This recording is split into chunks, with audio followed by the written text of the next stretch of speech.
Well, it's exciting to be the new guy again. You can tell that I'm one of the new guys when I got to follow up the National Coach of the Year here, with TCU and the run that they made last year. But we're personally excited to be back. This is a special deal. Been a part of the Big 12 Conference for 17 years, and been a part of this for 7 years. The last 4 years have been a little different for me, being in the American Conference, and really makes you appreciate a conference like the Big 12 by now being back. This thing goes so many different directions. The University of Houston's been looking forward to this day for a long, long time. We all know the history. About 28 years ago when the Big 12, this great conference, was formed, and Houston not being a part of that. So I'm just proud to be at a university with great leadership from Dr. Renu Couture to Tillman Fertitta, to all the great people that drive this university. Chris Pesman, our athletic director, is here today as well. This has been a dream come true for a lot of Cougars for a long time, and we're excited about being in the Big 12 and about what's going to come, not only here this year, but for years to come. We'll take a question here, center right.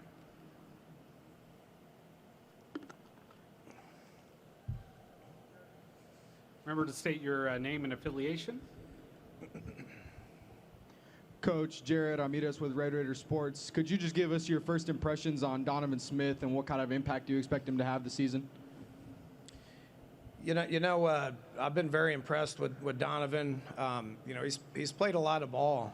So he's played in 21 games, and I think that's important. We lost a very seasoned quarterback in Clayton Tune. He's been our guy for 4 years and has been a model of consistency and just a model program player. Wish him all the luck in the NFL, but that opens it up to who's next. And I was talking with Andre Ware up there about this a minute ago. The University of Houston's had really good quarterback play over the years. From Andre back in the day to David Klingler to Kevin Cobb to Case Keenum, who I coached.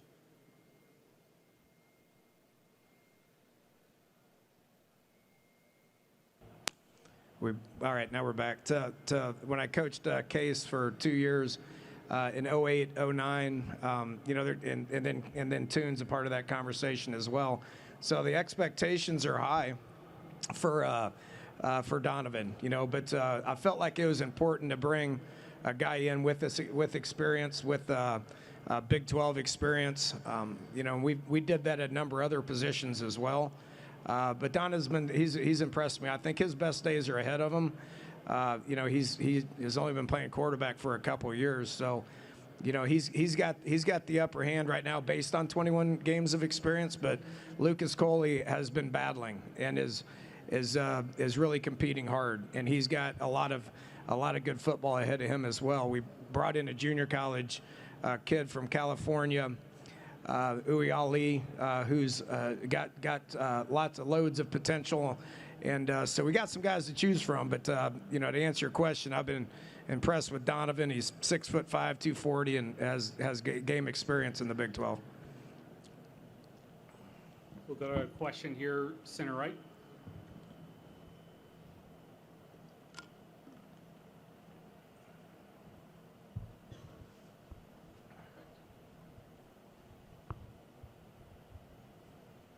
All right, Coach Lynn Harrington with Stay Alive in Power 5. How you doing today? Very good. All right. So everyone knows the Houston area is a big recruiting hotbed. I mean, you got teams like LSU coming from the SEC that's always invading the area for prospects. With Houston now being in the Big 12, do you think that gives you a recruiting advantage moving forward? Well, it certainly can't hurt. You mentioned one school. There's approximately 64 other schools that are in Power 5 football as well. I mean, it's coast to coast, man. I mean, the one advantage that you have at Houston is it's the most centrally located, city, one of them, in the United States. So the good news is we have 6 million people that we have to choose from. The bad news is every other school in the country is coming to Houston as well. There's a lot of good places out there. We have 13 other schools in the Big 12 that are awesome institutions and have great advantages in each of their own way. But there's 4 other Power 5 schools conferences out there that all come to Houston. So, our deal is, 3 of the 4 young men that I have here with me today are Houston-based. They're 3 kids that grew up in Houston, could have went other places, and chose to stay at the University of Houston. I think that's going to happen more when it comes to being able to talk Power 5 and talk Big 12. It's certainly going to help. By no means is it going to be a slam dunk just because we're now in the Big 12. Center right, 4th row, in the green. Hi, Coach. Steve Helwick, SB Nation. Last year in non-conference play, you played Texas Tech and Kansas in back-to-back games. Do you use that 2-game stretch as kind of a barometer to see how prepared you are to face a Big 12 schedule on a week-to-week basis in this conference? Well, every year is different. 42 spots on our roster this year are new. Okay, so every year is different. Every team's different. I was very careful with talking too much Big 12 prior to January.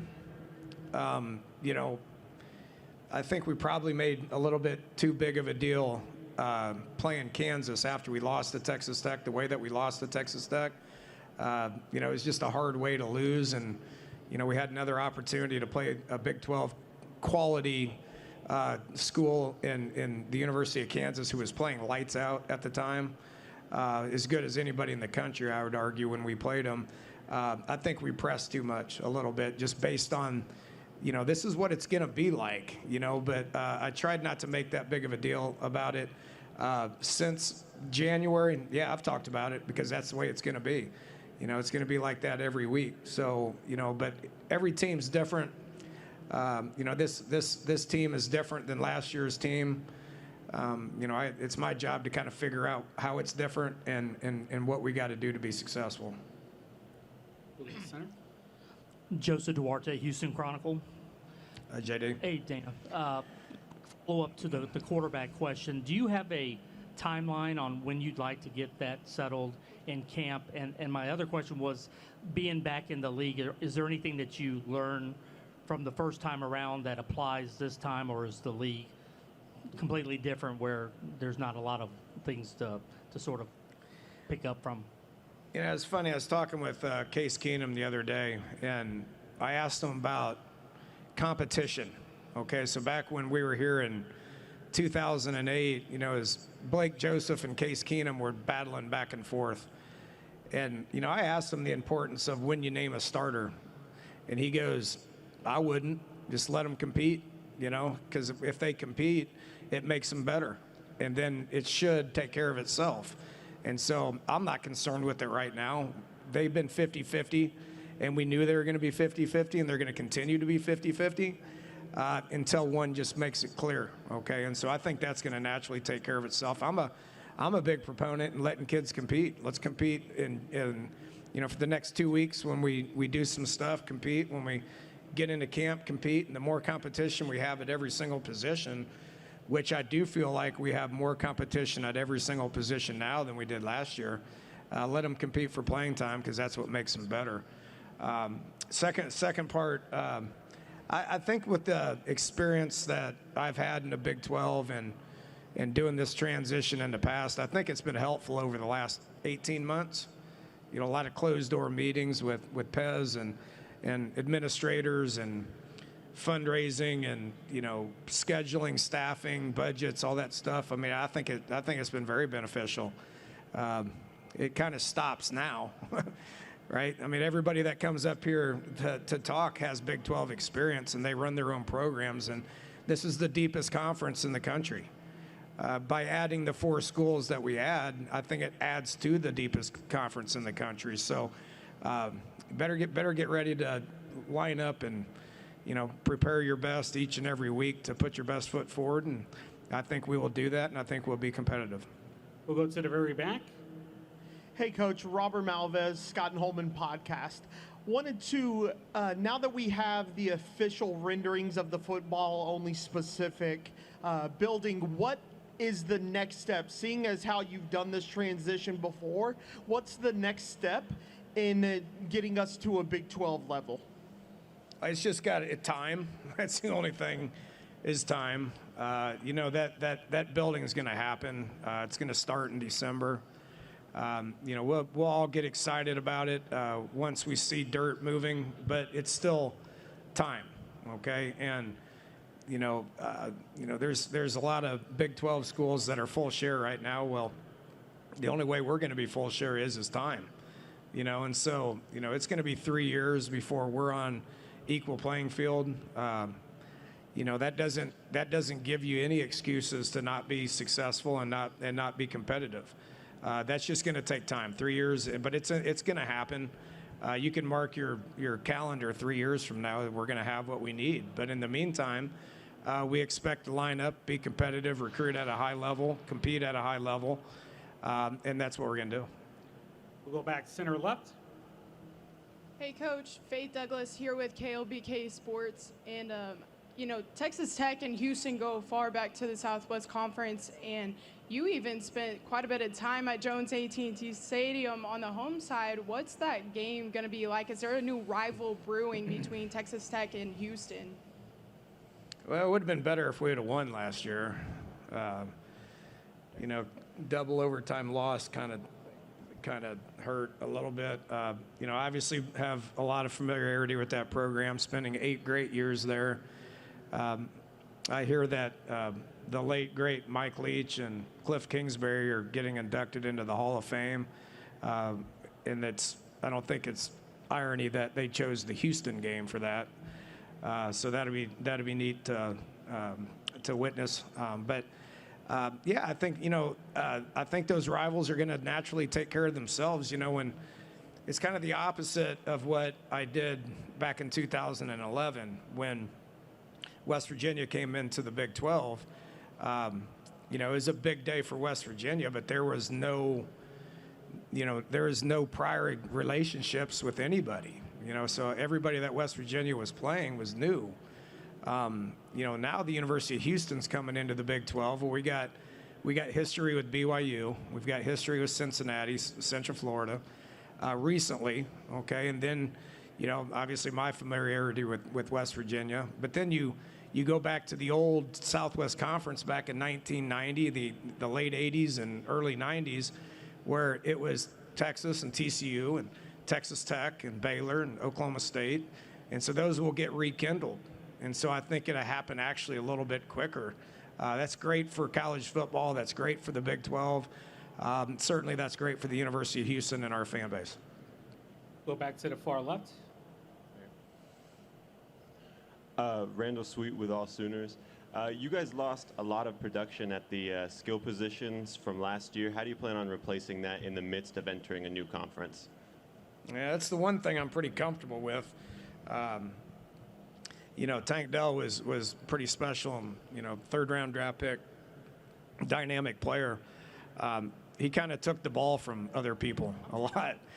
You know, I don't know if we're going to have like the one guy with 1,500 yards, but we got 3 starters returning with Matt Golden, who's a special player, Joseph Manjack, was a contributor in 5 games last year.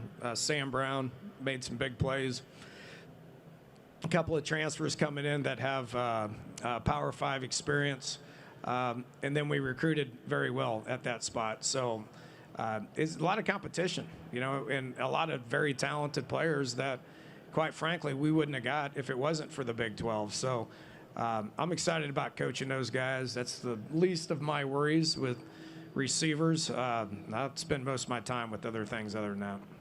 Go to left center. Hey, Dana, Colin Wilson with the Action Network. Can we talk about the hiring of Amon Nagavi, your new co-OC? He was Tulane's offensive line coach. Amazing, vicious attack that they had. How does that add to Donovan Smith and Houston's ground attack?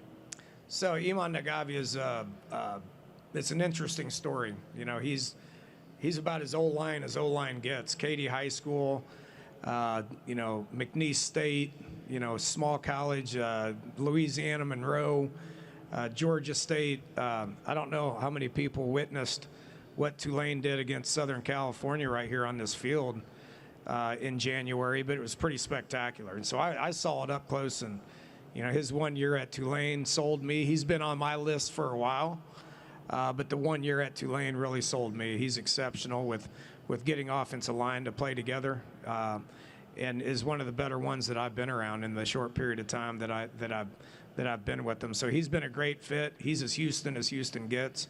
Grew up there, loves the city. Gary Joseph's a pretty big-time high school coach in this state. Iman was smart enough to marry his daughter. So we're excited to have Iman, and he's bringing something different to the table when it comes to a more well-rounded offensive line group. We have time for one final question. We'll go to second row, center right. Cole Thompson, FanNation.com. Dana, when you look at the Big 12 in general, you mentioned that this is the deepest conference. Last year, TCU was the 7th best odds to win the Big 12. The year before, Baylor was the 6th best odds to win the Big 12. Would you also consider this maybe the most open conference where there's always an opportunity for a team that isn't ranked inside the top 5 to sneak into the conversation to make it Arlington? Well, probably, but every year is different. I think Sark and the University of Texas would disagree with that assessment right now because they're picked to win it, and they'll be pretty good. It's just a deep conference. There's never been more parity than there is right now in college football. This conference is crazy. Just watching it outside, being a part of it for 17 years, and then being on the outside looking in for the last 4 years. I watched every game. And I followed it, and there's just so much parity in this league.